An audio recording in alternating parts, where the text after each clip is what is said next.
Iran और Israel के बीच छिड़ी भीषण जंग गंभीर होती जा रही है।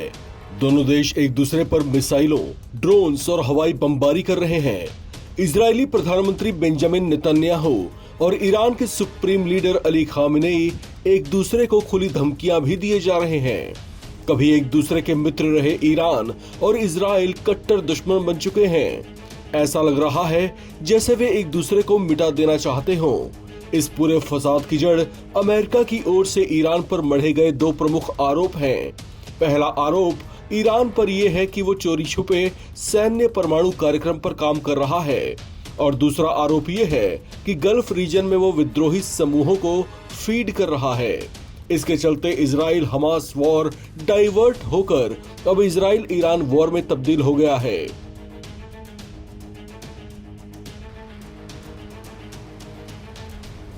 इजराइल अब एक साथ दो युद्धों में उलझ चुका है। दुनिया भर में चर्चा ये है कि इसके पीछे अमेरिका का हाथ है और वही इजराइल को युद्ध के लिए उकसा और बैकडोर सपोर्ट दे रहा है। इस पूरे क्रम में ईरान, जो अब तक अलग थलग सा दिखाई दे रहा था, उसके समर्थन में अचानक दुनिया के दो शक्तिशाली देश उठ खड़े हुए हैं। रूस और चीन ने ईरान का बचाव किया है और इस युद्ध को जल्द से जल्द बंद करने के लिए इजराइल को चेतावनी भी दी है। ईरान पर किए जा रहे हमलों को रूस और चीन ने अंतर्राष्ट्रीय कानून का उल्लंघन बताया है।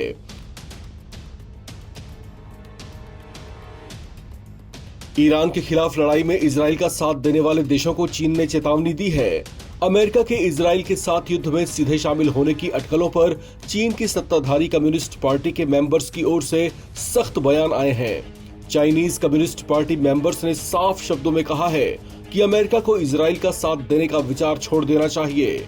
उन्होंने कहा कि अगर इजराइल को कुछ देशों का साथ मिल सकता है तो ईरान के पक्ष में भी देश उतर सकते हैं। ऐसे में अमेरिका इस युद्ध से दूर रहे। उन्होंने संकेत दिया कि अमेरिका जंग में आया तो चीन भी ईरान के समर्थन में युद्ध में उतर सकता है। चीनी सरकार ने अमेरिका को ईरान से दूर रहने की चेतावनी दी है। चीनी विदेश मंत्रालय के प्रवक्ता गुओ जियाकुन ने कहा कि चीन ऐसे किसी एक्शन का विरोध करता है जो दूसरे देशों की संप्रभुता, सुरक्षा और क्षेत्रीय अखंडता का उल्लंघन करता हो। चीन के राष्ट्रपति शी जिनपिंग ने भी ईरान के खिलाफ इजराइल की बढ़ती सैन्य कार्रवाइयों पर गहरी चिंता प्रकट की है। चीन ने अमेरिका के इस संघर्ष से दूर रहने और तुरंत प्रभाव से युद्ध के तनाव को कम करने का निवेदन किया है। इस युद्ध को लेकर अमेरिकी राष्ट्रपति अब तक ज्यादा खुलकर कुछ बोले नहीं हैं। उन्होंने व्हाइट हाउस में कुछ दिन पहले अपने एक बयान में सिर्फ इतना ही कहा था कि मैं ऐसा कर सकता हूं, मैं ऐसा नहीं भी कर सकता हूं। मेरा मतलब है कि कोई नहीं जानता कि मैं ईरान को लेकर क्या करने जा रहा हूं।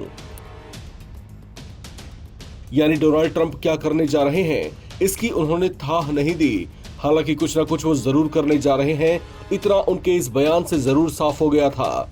इससे पहले ट्रंप प्रशासन ने ईरान के साथ बातचीत की पहल को प्राथमिकता दी है।